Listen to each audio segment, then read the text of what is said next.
going to be recorded. So you'll probably, there it is, little bubble that pops up to let you know this will be recorded. And before we kick things off and get into the showcase, I'd like to invite Genevieve Collins, who's the Chief Executive Partner of Lander & Rogers, to say a few words. We're unmuting you, Genevieve, so just make sure that you're unmuted from your end. Thanks, Courtney, and hi everyone, and a very warm welcome to you all. On behalf of everyone here, I'd like to begin by acknowledging the traditional owners of the land where I currently am, here in Brighton, Victoria, the Boonwurrung people of the Kulin Nation, and I pay my respects to their elders past and present. I also pay my respects to the traditional elders of all the nations where you may be dialing in from this afternoon. So we're really excited to have such a diverse cohort of tech superstars joining us today. So they include our returning residents and for the first time, international resident, and of course our other new residents. So welcome especially to you all. At Landers, we are passionate about innovation and technology, and it is proudly front and centre of our firm strategy and one of our three core values: authentic, connected and innovative. So really an important part of how we innovate for our clients, our people, community and environment was to establish Australia's first dedicated LawTech Hub in partnership with YBF Ventures in Melbourne in May 2019 and then in Sydney in October 2019.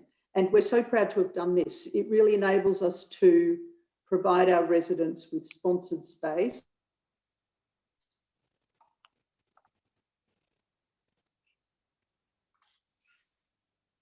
scale-up community at YBF and to our clients. So it's really important to us that neither YBF Ventures or Landers take equity in the technologies. And I say that quite often because for us, it's really about supporting our residents and the tech sector, especially the legal tech sector, and that we can share and learn from each other. So we're very excited to see the presentations from each of our residents this afternoon. We're very grateful to you for giving up your time to come and share this with our audience. And we're also, of course, very grateful to our friends at YBF. Thank you so much. So now I'll pass over to Farley, who is the CEO of YBF Ventures. Thanks a lot, Genevieve. I appreciate your words, and it's great to be here for the LawTech Hub. So welcome, everybody. This innovation showcase is going to be a great one. We've had several in the past, and it's always exciting to see who's out there. For those of you that aren't familiar with YBF, we were founded in 2011 and are one of Australia's top tech and innovation hubs. We currently have sites in Australia, in Sydney and Melbourne, working with Lander & Rogers in both those sites. YBF's three-part mission is to help startups and scale-ups to succeed, corporates to innovate, and the tech and innovation ecosystem in this part of the world to truly thrive. Although tech-focused, we are tech agnostic and have startups and scale-ups in our spaces that work across a wide range of sectors.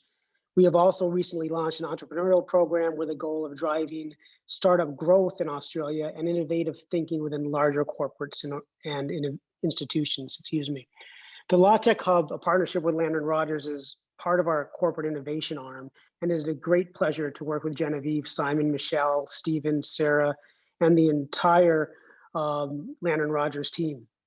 Innovation is so important to law and to legal tech, and really everything we do. We love to turn, tech disruption into tech enablement for companies, and Lander & Rogers is leading the way. YBF and Lander & Rogers share core values, including a deep belief that diverse organizations are the most sustainable and rewarding. And today's group of companies is certainly no exception. Thanks for being with us today. I'm sure I'll be speaking with all of you, and I'm looking forward to the presentations. Over to you, Courtney. Great, thanks, Farley. We've got a lot of new people that have come on, so welcome. If you could just take a quick moment to rename yourself so that it's got your first name and your surname and your company, that would be wonderful. And next, I'm going to be introducing our review panel. So when I call your name, we've got three folks on the review panel. So when I call your name, if you could just give a quick wave so everybody knows who you are, that would be great. So we have Christopher Yong, who's a technology and digital lawyer at Lander & Rogers. And depending on where he is on your grid, you might not have seen his wave.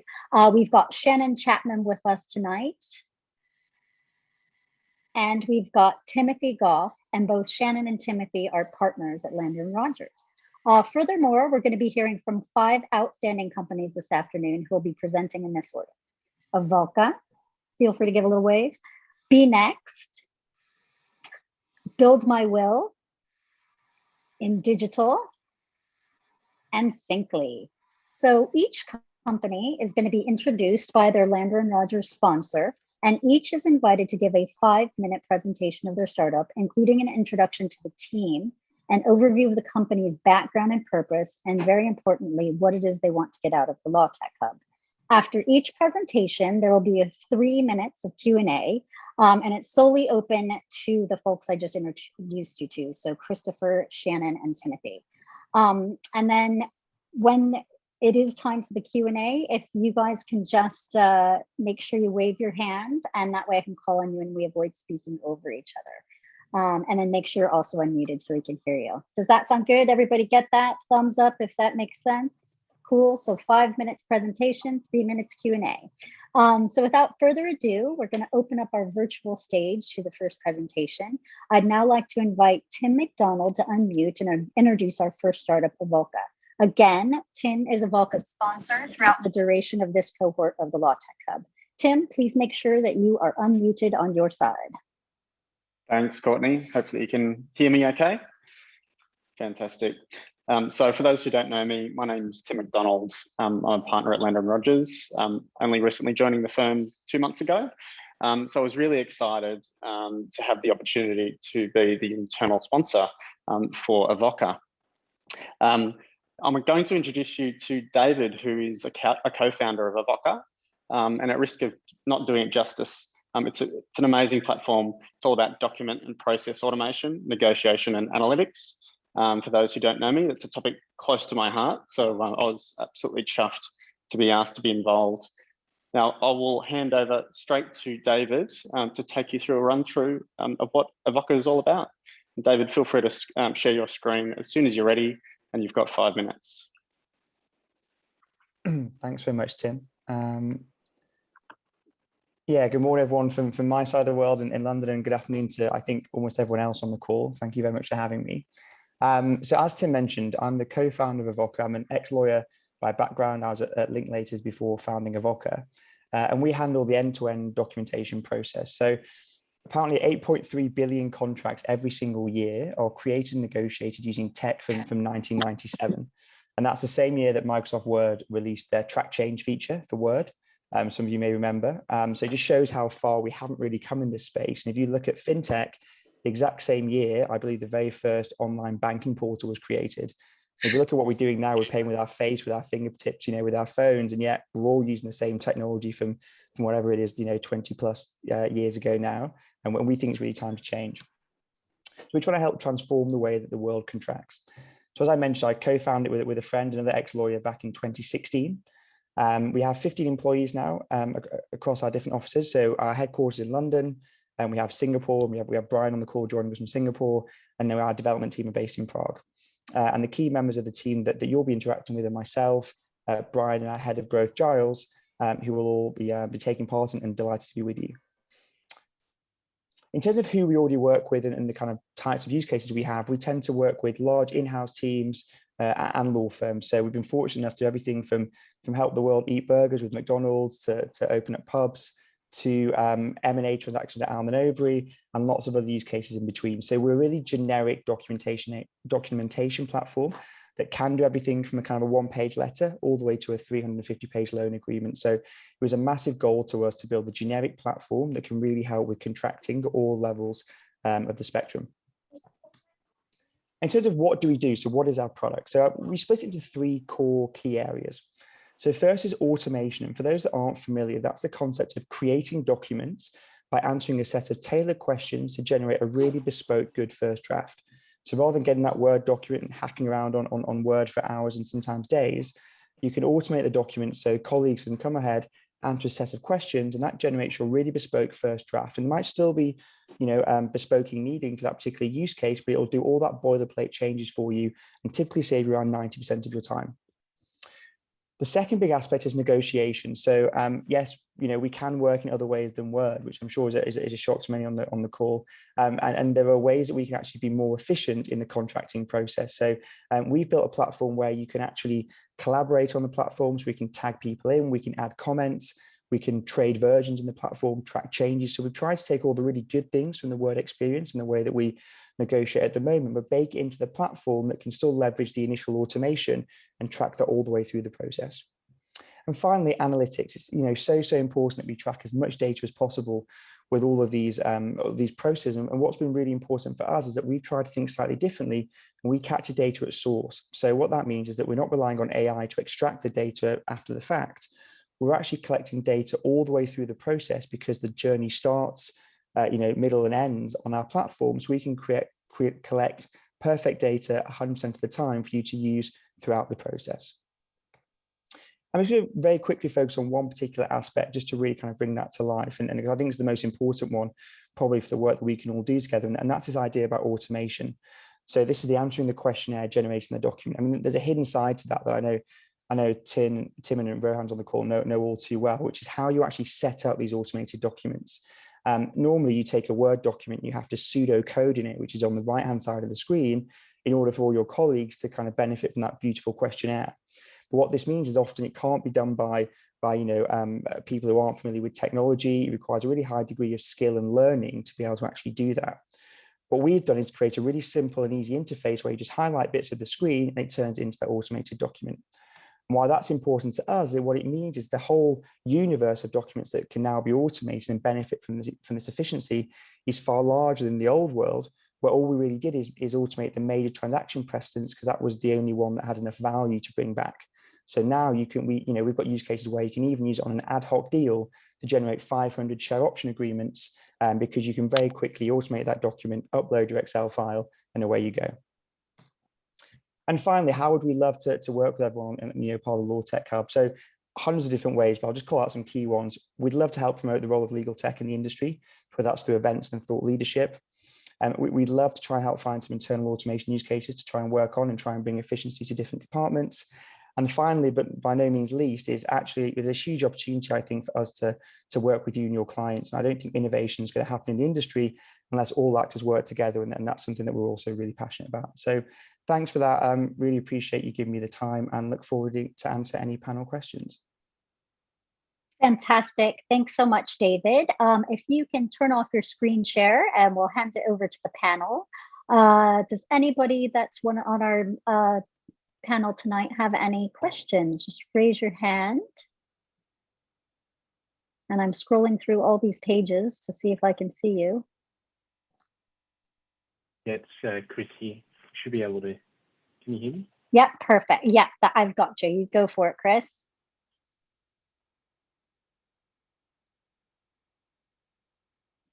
Oh, Chris, are you unmuted?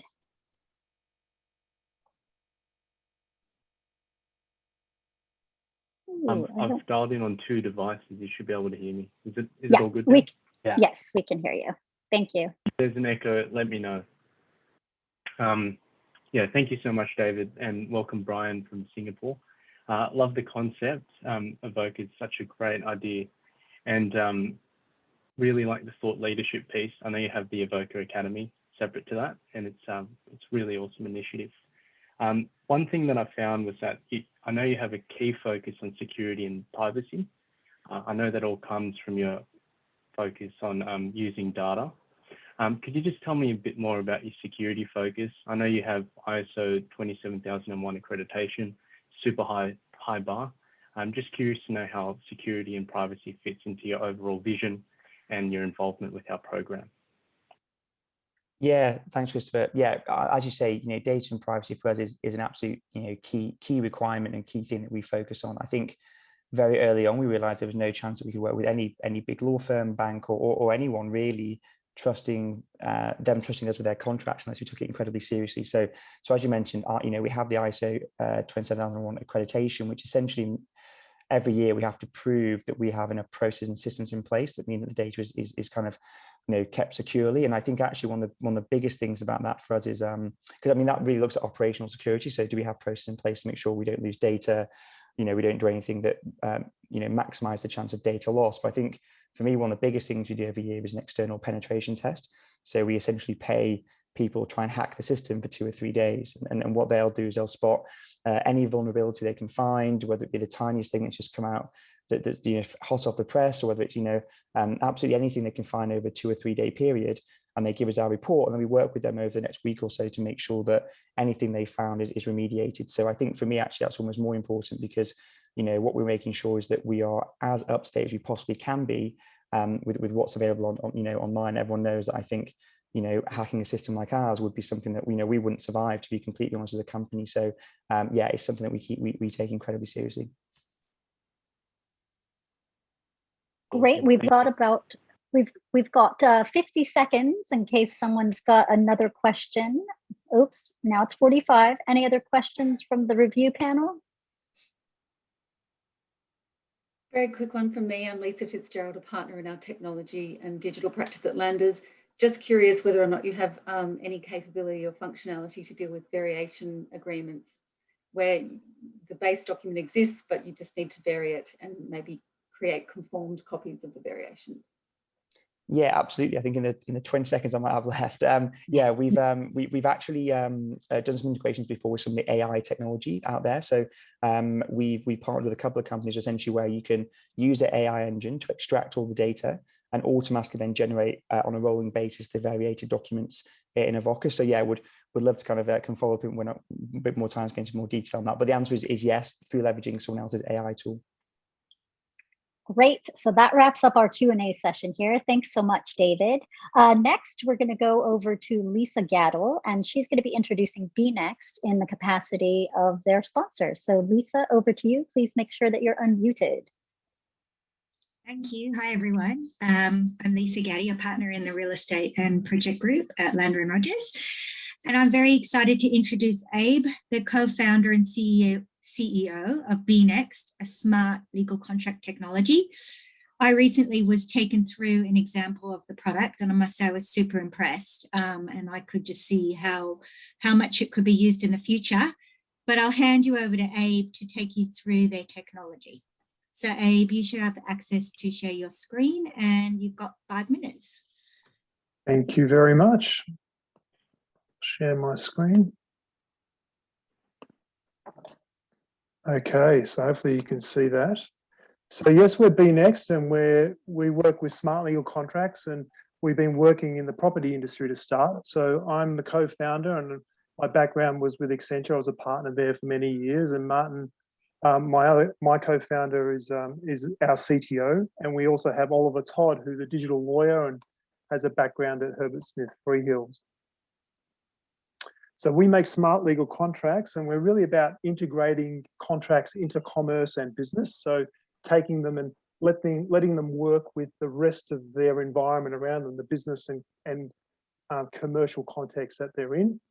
And we've started with property as the industry that we've focused on to start with. And as people know, contracts have been around for a very long time, pen and paper, moving to PDF, but emailing PDF is still very different from where things can be, and the contracts we're dealing with really take contracts and put them into software, into a SaaS platform. And so when you look at this in a broader sense, what we're really dealing with is the ability to take a contract and let it interact with the world around it, whether it be IoT devices and digital signatures, all manner of systems. We use blockchain in the background in terms of what underlays our contracting mechanism, and obviously commerce as well. So really pulling contracts and making them work with the digital world around them. And we see smart legal contracts as having really huge potential across many industry verticals, from property, where we've started because of the interesting aspects of property around the volumes of contracts that are there. They're very, a lot of them fairly standardized, so a really good place for us to start. But moving into the areas of finance, construction, transport, supply chains, and so on, wherever you see standardization around the way contract flows work, the fact that they are interacting with other parts of an ecosystem, we're able to apply and take those patterns and apply them in our platform.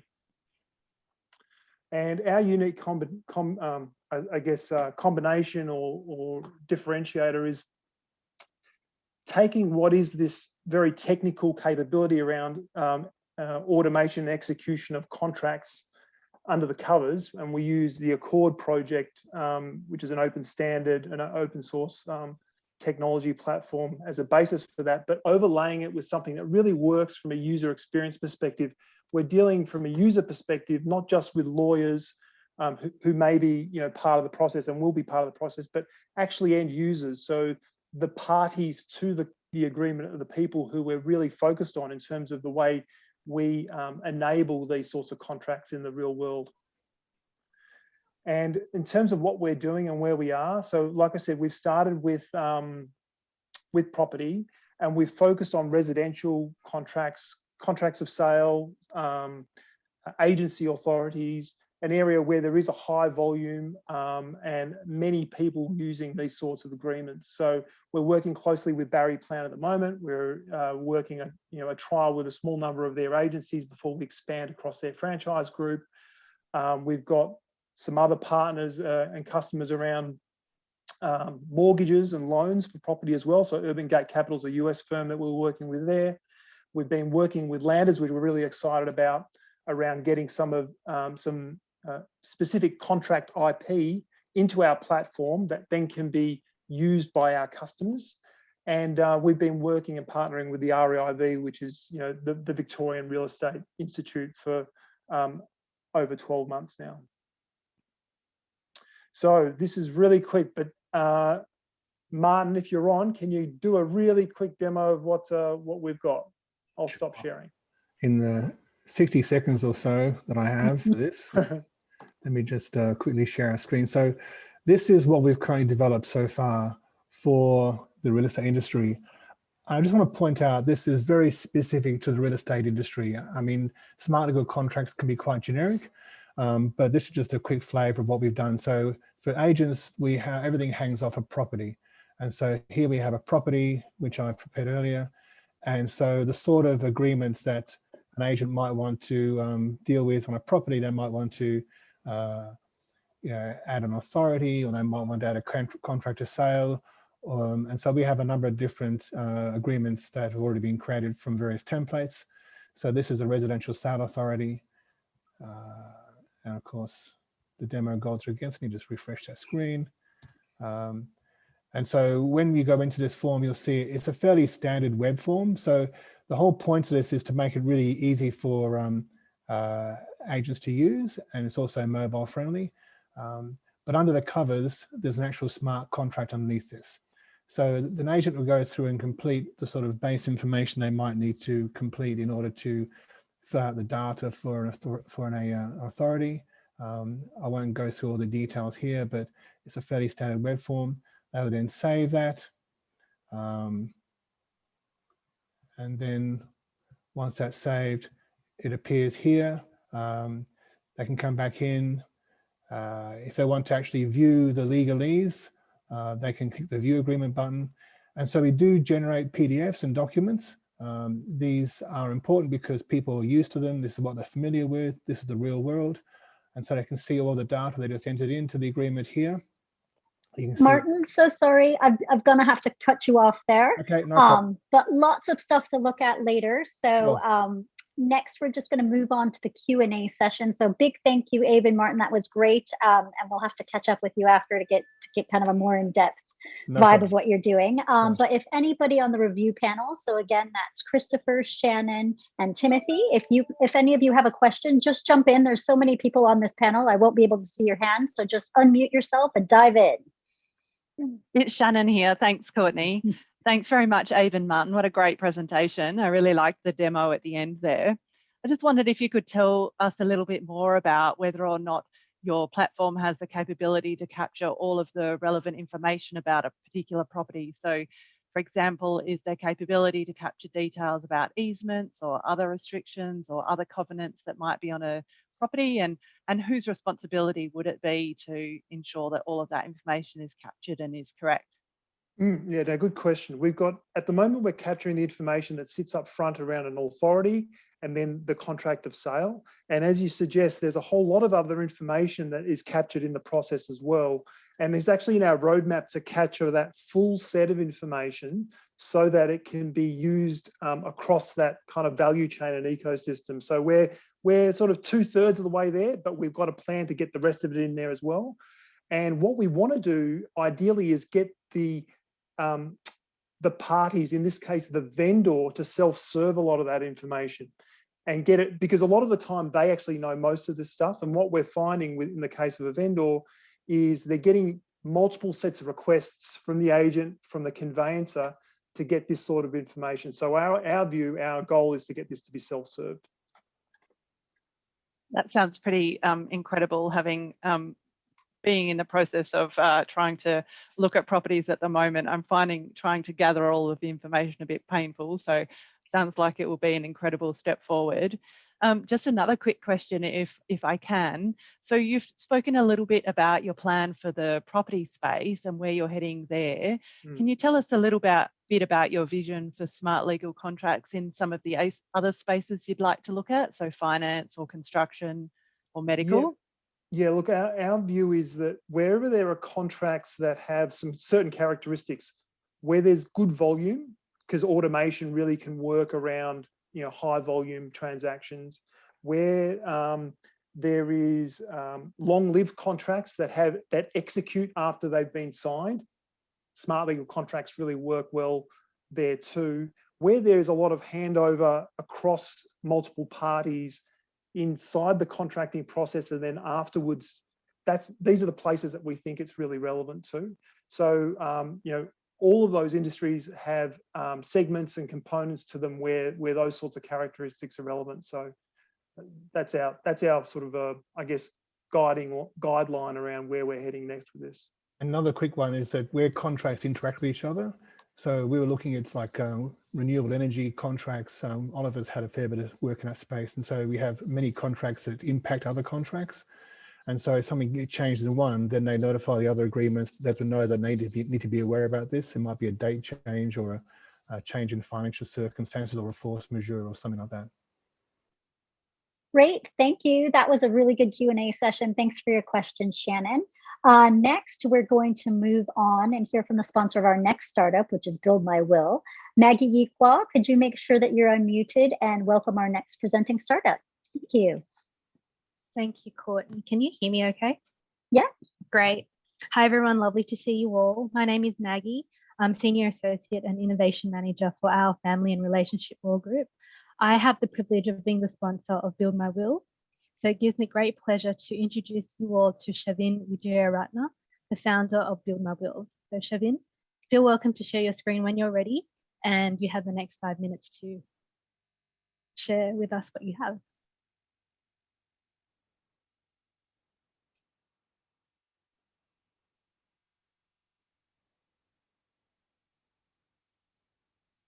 Shavin, just make sure you're unmuted. You guys there we me? go. Awesome. Yeah, there we go. Close that and then present. And time myself. Okay, so I'm going to start with a sort of brief timeline of how I actually got into working on this project. So the journey starts at Kingsford Legal Centre in my final year of university, where I was interning, like many of you would have. And so I stumbled upon an access to justice problem while sort of working the phones. We found a lot of people would come to us asking for help with wills, and it was just something that we couldn't help with because of resource constraints. And we'd find we were often turning people away to sort of local lawyers, but the feedback was a lot of these people just never actually went and saw those lawyers, mainly because of concerns around cost.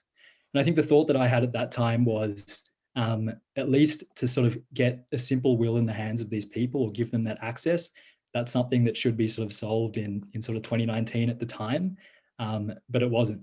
And so I started thinking about this idea of a sort of a free will making platform.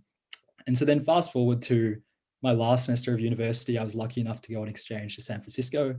And while exploring Silicon Valley, looking at all the sort of interesting business models, was really sort of enthused to see a model doing something similar, but how they'd gone about solving the distribution problem was actually partnering with charities. So not only were they helping sort of people, thousands of Americans make wills for free, they're also helping thousands of people actually make donations to charities in their wills. And that had racked up to something like $2 billion in the space of 2 years. So I was super excited about this idea. And so I came back in 2020 to finish off a clerkship at Thomson Gear, where I think I might have crossed paths with Chris from memory. But while enjoying the experience, I sort of had this sort of burning itch to actually sort of start executing this model that I could see a lot of purpose for. And so rather than sort of pursue the corporate law career, I kind of semi-reluctantly, but with a lot of excitement, set about on this journey to build my will and then launch it towards the end of the year. So our purpose is basically to give the 10 million Australian adults without a will a free and simple way to make one, and also normalize leaving something to charity. And how we plan to achieve it is just executing on that proven model with a corporate twist. So first off, we plan to, like the US model, just partner with nonprofits and provide our tool to their donors, as well as community legal centres who can provide it to their clients. And we've already seen a couple of community legal centres start doing that, such as Inner City Legal Centre. And then partnerships with corporates, we see the opportunity for them to provide our tool to employees as a staff benefit as well, and encourage giving generally. So as I mentioned, it's a sort of proven model overseas. So Build My Will is a free and simple tool that helps people create their last will and testament under 20 minutes. That model has helped 315,000 Americans create wills and secured $3.3 billion in bequest commitments over the last 4 years for charities like the below. I'll quickly run through a bit of how it works. So a charity would get a sort of personalized site that we'd make for them that they could send to their donors. And this is the kind of screen that the donors would see. They'd start making that will, answer sort of basic questions similar to a sort of post office will. And then after those standard questions, they'd be asked to consider leaving a gift. They can still click no and just give no gift and still get that will for free, but just simply asking makes it something like 100% more likely that someone will actually leave a gift. And then what we do is make the default way of giving a percentage of the residuary estate, because those gifts tend to be bigger, keep up with inflation, and it's pretty easy to click a button. And we have an explanation of kind of what that is as well. And so then after a bunch of other questions, the donor will get an email with their will attached, as well as resources to access discounts from a partner law firm of ours, or find just a local lawyer if they have sort of unique circumstances, want to review their wishes, set up things like trusts. And the idea there is this can just be a starting point for people who have sort of larger estates, but they can sort of draft those sort of core wishes and then take it to a lawyer, spend less money, because as we know, lawyers charge by the hour. So there's value for everyone, and just getting people to start the will is half the battle. Why now? So as you guys would know, large generational wealth transfer is taking place. Baby boomers are passing on $3.5 trillion to the next generation.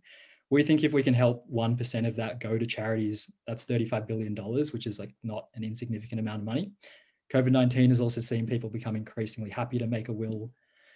And finally, how you can help. So if you know anyone who works at a nonprofit, it might be a sporting organization, charity, a religious group, feel free to flick me an email at Shavin@buildmywill. We're missing a D there. But and then finally, I'd be interested to sort of do a pilot with the firm to provide this to employees sort of free of charge. So that's Build My Will. Let me stop sharing.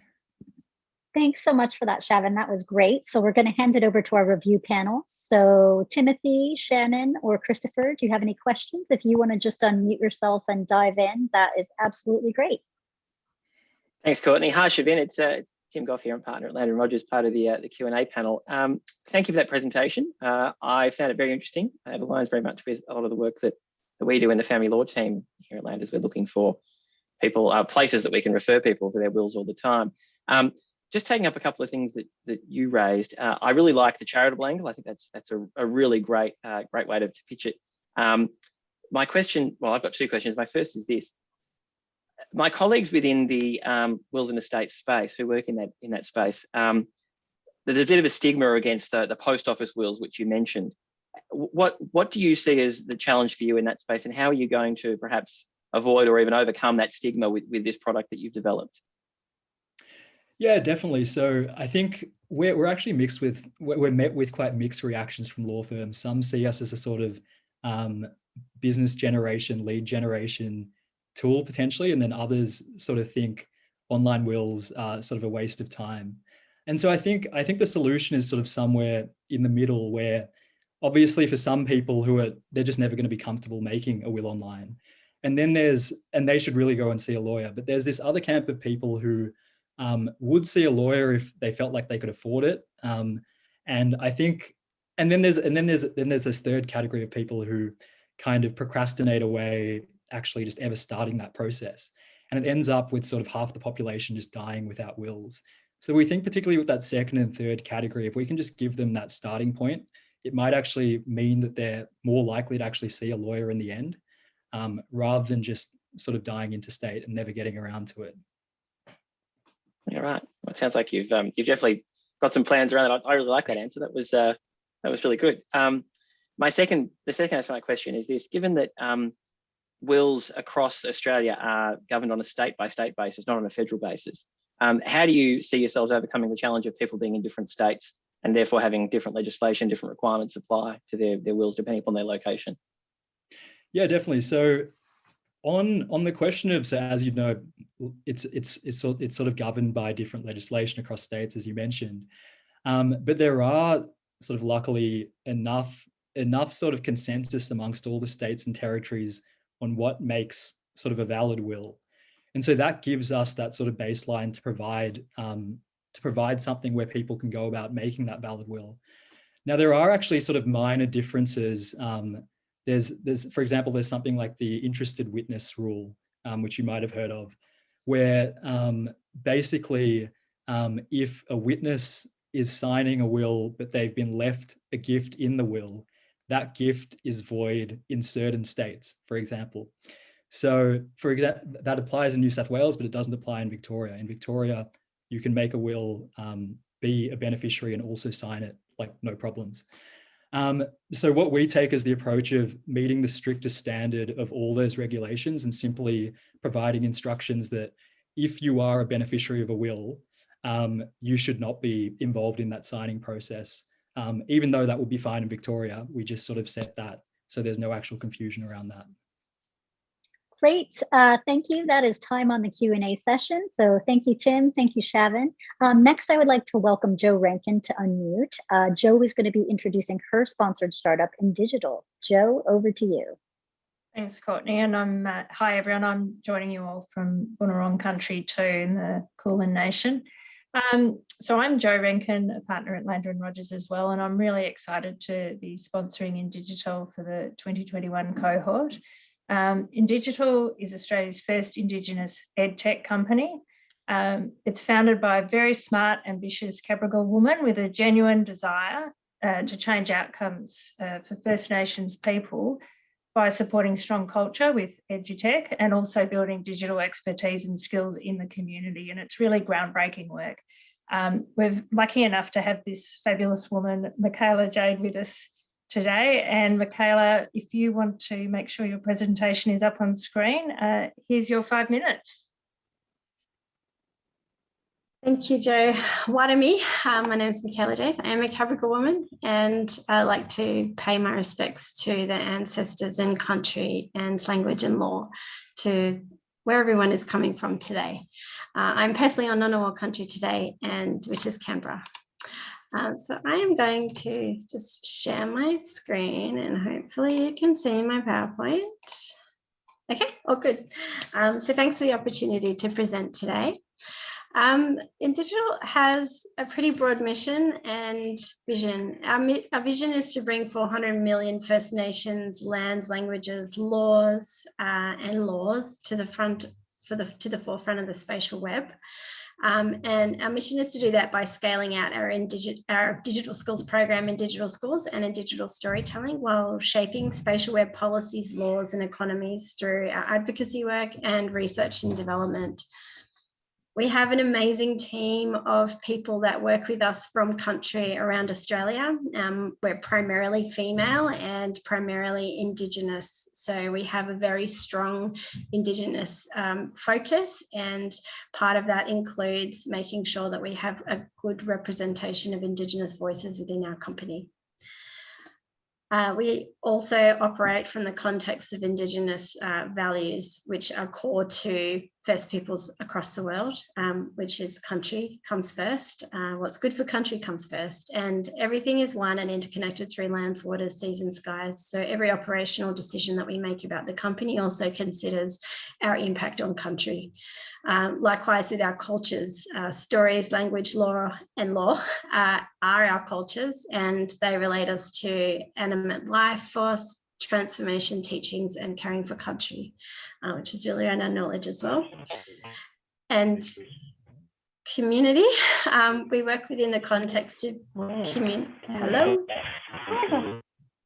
Are we getting some feedback there? Sorry, I just had someone else in my head. Community, we work within the context of community-led First Nations protocols of relationship, respect, recognition and reciprocity.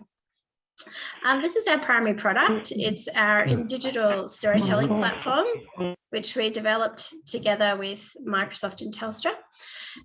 If everybody has had the opportunity to download our application in digital storytelling, you'll have the opportunity to hear some cultural augmented reality and see it in your own home. So basically it's as simple as opening our application and pointing the QR code reader within the application to the QR code, and then the content will come down from the cloud, and you look for move your phone away from the computer screen to find a flat surface like a table, and then just tap the screen and you should see a cultural echidna come up, and you'll see some of the features of our application, which includes the cultural storytelling part.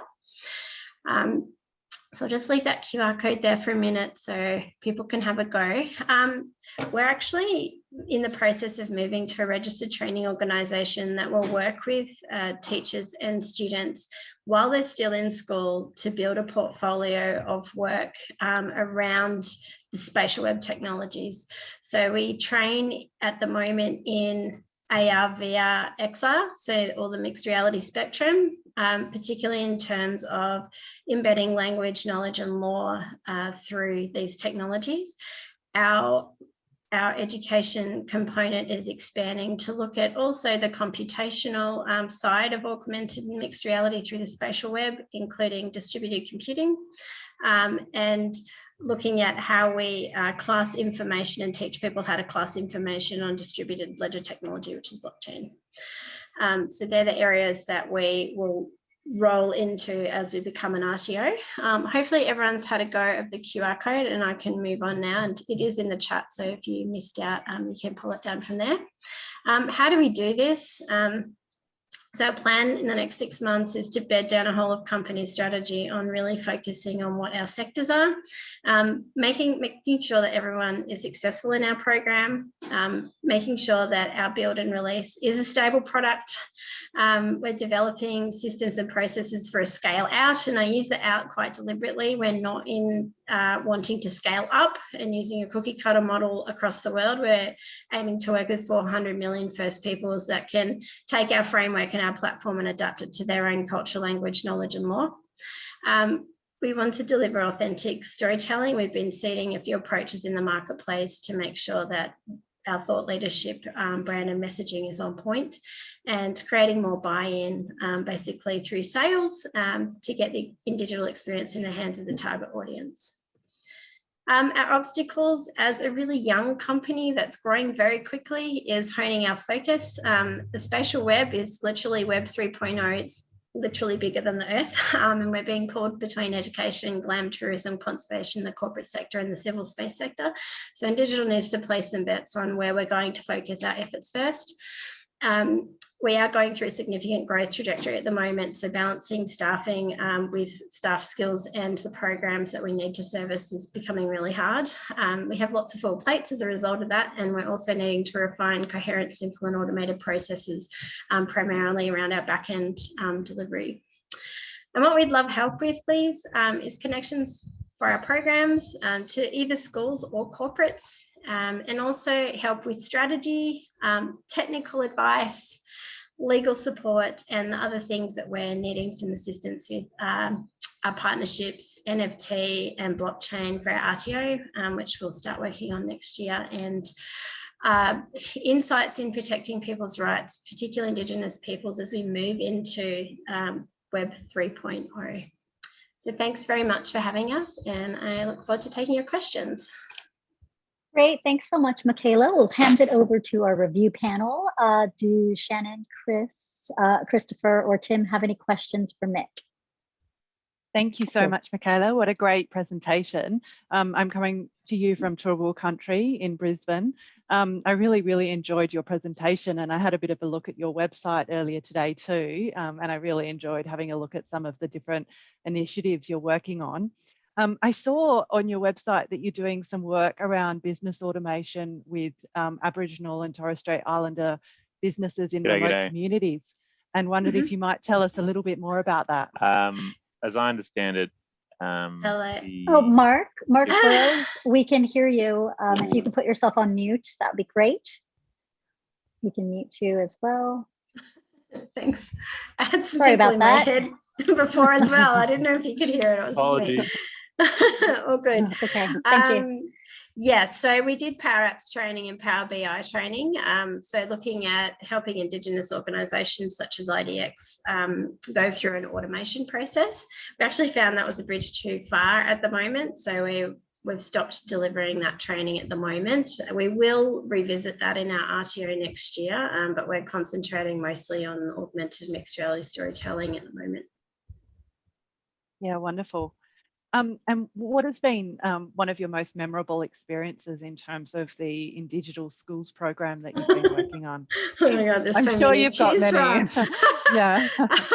Well, last month, our team was invited back to go and work with one of the schools that we'd worked with last year, and there was a really amazing moment where one of the kids said, I didn't know that I had engineering in my head, and now I just want to go away and be an engineer, and that's what I want to do for my career. And those kind of aha moments for kids are just incredible. But equally, there's the excitement of elders in being able to finally have a technology that sees the world the same way that we do, which is in 3 dimensions. So I think that's really exciting, and teachers wanting to step up and be part of the spatial web, and realizing that they need to be able to teach in these cutting edge technologies, and the way they champion these kids for opportunities is pretty commendable.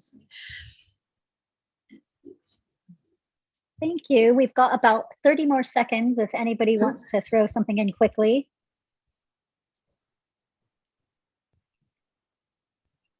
I'll just as an extra comment. Oh, sorry, Michaela, I was at the 2018 UTS Alumni Awards when you took out the category for Indigenous awards. So good to see how far you've come in the 3 years since then. Great work. Thank you, Christopher. Yeah, it's been a whirlwind. Fantastic. Thanks so much, Mick. Thanks. Next, we're going to welcome Manoj Swarnapuri. Manoj, can you just make sure that you're unmuted? And he's going to be introducing our final presentation. Hello, everyone. I'm Manoj. I'm part of Landon Rogers' technology team. I'd like to introduce Syncly, startup I'm sponsoring. They're based in Sydney, and they specialize in moving data across multiple platforms and give you a visual representation of exactly what your data is doing and where the data flows around your organization. So we have Stuart, the co-founder and CEO, and Chris, co-founder and CTO. Screen is yours, guys. 5 minutes to present. Please share your screen. Awesome. Thanks, Manoj. My beard looks absolutely woeful next to yours, mate. Thank you, guys, for the introduction. I'm Stu. Online is Chris, my partner and co-founder in Syncly. Manoj gave a great, we move data around, right? That's kind of what Syncly does. It's in the name. We do it slightly differently, and I'll talk about that in a second. But who we are, Chris and I have worked specifically in the professional services, or more specifically in the legal technology space now for 25 plus years. So I know land as well. I know the Australian legal landscape fairly well, and Chris even takes that more broadly. Chris and I actually started working together in London many, many years ago. So yeah, together we bring a lot of understanding of the technology landscape that law firms and more broadly professional service firms operate within. I am trying to get Chris to give me a colour photo of himself. It would happen one day. Okay, so what is the problem? So the problem is documents no longer live or start and finish in the same location. Lawyers are using many, many solutions. We've heard about multiple of those today to perform their role. You know, it's now expected to be using, you know, contract review platforms and so on. It's in the, you know, the brief that you're getting from your clients. Clients are demanding that use of technology because there's cost savings involved, but they're also demanding a collaborative approach to how you work with them and transparency around what the process is, you know, where in the process you are up to and so on and so forth. And of course, in all of this, law firms, you know, need to maintain and manage risk and maintain compliance with all of the landscapes and the technologies that they're using and the data that they're creating on behalf of their clients. So that's a challenge because documents move around. How do you know where that information is at any point in time? So what is needed? It's an integration platform that connects your software together and allows you to control the flow of data between them. So it gives you a level of governance that allows the end user to operate as quickly and as smoothly as possible. So introducing Syncly, we basically connect. So we are a connector. We have connectors with multiple. I'll show you some of those in a moment. When you connect up your platforms, one or many or more, you can configure your own risk and compliance rules around your organization. You define what your compliance framework or your risk playbook is yourself. And then you're able to control that. So you're able to see what's happening across your organization at any point in time. You're able to block certain behaviors if you think that they're, you know, inappropriate, but also you can gain an insight as to where your data is and how it's been stored, which is not only fascinating, it also allows you to sort of, you know, add some layer of governance around that as well. So here are the connectors that we have at the moment. You know, a lot of these will be familiar with the guy, you know, for everybody on this call, on the law firm side of things. The primary, you know, element of how we're building these connectors is we have a framework that defines what can and cannot be integrated. Okay, we've heard about, you know, Web 3.0, you've heard about a lot of different standards. We've come a long way. So we have a pretty strict definition of what can be integrated, which allows us to provide a very common, you know, very similar level of service across those. We're cloud first, so we're a cloud-based business, but we also integrate with cloud platforms primarily. And of course, we're industry driven right now. We're focusing on the legal industry. So they're the connectors that we're looking to build out. So the key benefits, you know, the way that we've been able to architect this product is documents move in and out of a platform at a very high speed. You can move them one way, or you can move them in return as well. So a document can come back to you at the end of a process. We have no restrictions on the file sizes and the file types and all those sorts of things. And of course, you know, we've talked about the risk and compliance governance element of the platform as well. What do we like from you guys? Well, we're kind of selling to law firms, so we love you, landers. But of course, you know, what we're looking at is that sort of level of insight into, you know, how these products are being used, not just by the IT departments or the innovation teams inside those law firms, but by you guys, the lawyers as well, just in regards to what your pain points are around using all this technology that's available to you in the law firm right now. But perhaps more specifically, you know, we're looking for help to further define that risk and compliance angle. We know that it is important, but we sort of need to really drill down into the specifics of that. We'd love to work with you guys on a joint connector POC, proof of concept. So if there is a platform that we don't currently integrate with that you guys would like to see, perhaps it's an e-discovery platform or a contract review platform, we'd love to work on that connector with you. And of course, we're only really new. We've heard from some amazing companies today who are much further down their business path. We're very early. So we would love to really stress test a lot of our, you know, assumptions and business models around pricing and all that sort of stuff. So we're really looking for that side of insight as well. That's it. Thank you very much. Fantastic. Thanks so much, Stu. I'll hand it over to Christopher, Shannon, and Tim. Any questions from the review panel? Thanks, Stuart. It's really good to see such a data-focused solution. You mentioned the risk and compliance playbook, which you offered to your customers. Now, I understand that you've been a director at one of the big 4 consulting firms. And you probably know how these organisations operate. So how do you see your risk and compliance playbook transforming the way these institutional customers work? Yeah, look, so that's sort of also what we need to stress test with you guys. But in essence, it's about understanding the user behavior and then defining what user behavior the organization believes is outside their risk thresholds, right? So that might be certain volumes of data going through the organization or into one platform or the other. That might trigger their an alert internally to say, hey, this is a little bit unusual. This information is coming down off of a protected platform. We might want to block that, but it also might be certain behaviors in regional areas. We don't allow certain uploads after a certain time, or via a VPN connection or via a public computer access for all those obvious reasons. So it's about sort of looking at that user behavior. But then secondly to that, it's also about sort of understanding the audit element of it. So if you are enabling a user to move a document from A to B and back again, it's about making sure that that is the only way that they move those documents. So you maintain an audit trail of the behavior or the life cycle of a document as it moves in and out of those platforms. Thanks. Any other questions? We've got a minute and a half. I have a quick one. Stu, thank you for that presentation. It's a really interesting system you're building there, and I can see all sorts of application for it. One of the things that we found in our group, given COVID and the way that the court has adapted to providing documents to us, for instance, is the provision to subpoena documents. Rather than us going and inspecting the registry, they get emailed to us now, but only once we've given an undertaking to the court that we're going to destroy all copies of them once we've had a look at them.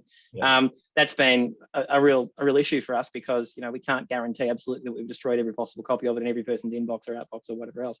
Yeah. How would your platform deal with an issue like that? For instance, the removal of data as opposed to the storing and monitoring of. Yeah, it's fascinating. We've got a live client at the moment that we're working with around this sort of data retention element of things. It is a challenge, and it's kind of why we need to build out a library of all these connectors. We can't control that, to a certain extent until we know that these documents are coming in and out and moving around via our platform, right? So we need to sort of have visibility of that before we can kind of start to give you guys assurances around retention. But it is kind of why you license certain products, right? So if you are receiving information from an external provider or source of information, you ask for them to receive that via HiQ. You guys are a licensed, user of a platform called HiQ. Once it comes into HiQ and it needs to then come down into your document management system, I manage, then obviously that's where Syncly belongs, right? So as long as you are capturing it at a point in time and where it comes onto a platform, not an email, because that's a real challenge. And then of course that document comes down for you guys to edit it, and it goes out to Teams because you're collaborating with your clients. Those types of synchronizations are done via us. We can track that. We can audit that. We can look at a document and say, hey, it's gone from A to B to C. It's gone through all of these platforms. There's a potential that you need to look in these repositories before you can provide that assurance. All right. Thank you, Stu. That wraps up the Q&A session. Really appreciate it. And thank you to everyone that presented this evening. Those were incredible.